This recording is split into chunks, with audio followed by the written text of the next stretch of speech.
Bonjour, voilà, nouvelle vidéo Broker Cloud. Alors cette fois-ci, on va s'attaquer aux flux. Ok. Alors les flux. Donc, pour rappel, encore une fois, on va se redéconnecter. Je sais pas si c'est utile de faire ça, mais voilà, j'ai pris le pli de commencer de zéro. Voilà, je me reconnecte. Donc, pour rappel, les flux. Là, je vais chez un client. Ok. Les flux, c'est un outil de travail qui est offert par Broker Cloud. Ça vous permet de structurer des étapes de travail. Ok.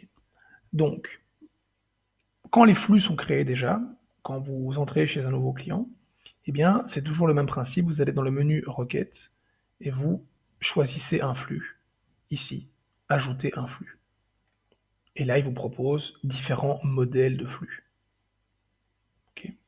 Ces modèles de flux sont créés où? Eh bien, on va ici dans une autre fenêtre. Ils sont créés dans les paramètres. Dans les paramètres du bureau. Les flux, c'est les flux que vous avez ici. Alors, donc là, les flux que j'ai là, ben on les retrouve ici. Donc je choisis un modèle, par exemple, le flux mandat. Voilà, le client nous mandate pour reprendre sa police. Et bien voilà, j'ai les étapes qui sont là. Les étapes que je vois ici, ben, c'est celles que je retrouve ici. Donc là, j'ai mon mandat, je vais rentrer dans mon mandat, modifier. Et là, effectivement, j'ai toute une série d'étapes que je peux changer, hein. Je peux dire, ok, la réception, mais je le mets plus haut, donc elle arrive ici, ou là, je la descends, voilà. Ok, annuler. Donc j'ai ici. Ici aussi, pareil, je peux directement supprimer certaines étapes, comme celle-ci, je peux la supprimer, ou en ajouter une, voilà, ou la modifier, la changer de place. Donc la réception, je vais la mettre plus bas. Mais en principe, ça n'a pas vraiment de sens, parce que si vous avez créé un flux, c'est que ce flux a été optimisé, il n'y a pas de raison de le changer. Mais voilà, c'est comme ça existe. Vous pouvez le faire. Ok, très bien. J'ajoute un flux, et ce flux apparaît ici. Ok, ce client vous a demandé un mandat, et en plus de ça, admettons, il vous a également mandaté, enfin demandé plutôt, de lui faire une analyse, qu'est-ce que j'ai ici? Une analyse vie. Voilà. Client VIP vie. Ça, c'est un long flux que j'avais créé. Voilà.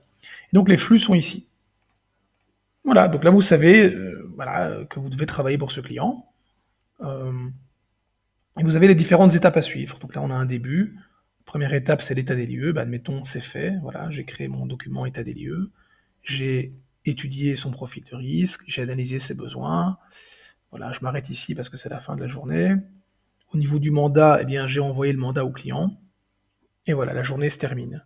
Dès le lendemain, n'importe quel gestionnaire peut constater où est-ce que vous en êtes pour ce client. Imaginons que ce client vous téléphone, tiens, j'ai eu contact avec votre collègue, où est-ce que il en est? Ok, cher client, mais je vois que mon collègue vous a envoyé un mandat de placement. Donc dès que vous nous le renverrez, ben, on pourra continuer le processus. Ok, quid de mon analyse vie? Eh bien, je vois que mon collègue Damien a réalisé l'analyse des besoins, donc voilà, je vois qu'il va poursuivre son analyse et d'ici la fin de la semaine, vous aurez une offre.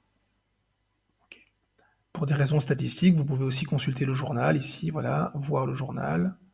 Et là, vous voyez exactement à quel moment votre collègue a réalisé certaines tâches. Créer le flux, définir, voilà, ce genre de choses. Donc c'est une manière simplement d'organiser votre travail. Une fois que c'est fait, une fois que l'offre est remise, ben, il n'y a plus de raison de le garder. Vous pouvez supprimer votre flux. Hop, voilà, ça c'est fait. Ok. Alors comment créer ces flux? Eh bien, c'est très très simple. Dans les paramètres, voilà. Dans les paramètres, donc je rappelle, hein, paramètres, ici, voilà, paramètres, utilisateur, bureau, à ce moment-là, les flux. Ok. Là, on a tous les modèles de flux. Avant de créer un flux, il faut des étapes. On les crée une par une. Donc là, j'en ai plein. Hein, vous pouvez les consulter comme ceci, voilà.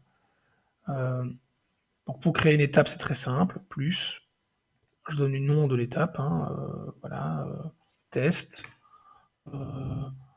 vérifier que ceci, que cela. Donc là, vous pouvez même mettre une description, hein, pour des nouveaux gestionnaires chez vous, ils auront carrément une description de chaque tâche. Ils savent exactement quelle étape dont je vais annuler. Vous voulez modifier une tâche ou une étape, ici, hein, c'est toujours la même chose. Modifier, et là, hein, ok. Et une fois que vous avez créé les étapes, eh bien, vous pouvez créer vos flux. Pareil, plus, je donne un nom à mon flux, éventuellement une description. Je peux préciser que ce flux est valable pour les parties, pour les polices, pour les sinistres, et ensuite j'ajoute mes étapes. Voilà, là je recherche une étape, voilà, j'ajoute une autre étape. Alors oui, ici l'écran n'est pas très fun, voilà, c'est pas un écran très très joli, mais bon, en principe vous n'allez pas travailler là-dedans toute votre journée. Donc ici vous pouvez aussi rechercher, hein, voilà, DA, prendre d'Afalgan, ok, bon, soit. On avait créé des flux un peu rigolos. Et ainsi de suite, voilà, vous créez votre flux au hasard, H, choisir thème, très bien. Et vous pouvez modifier les étapes comme ça directement, voilà, cette étape-là elle va plus bas, et ainsi de suite. Donc c'est comme ça qu'on crée un flux, qui après est utilisable à ce niveau-ci. Voilà, c'est tout pour le flux.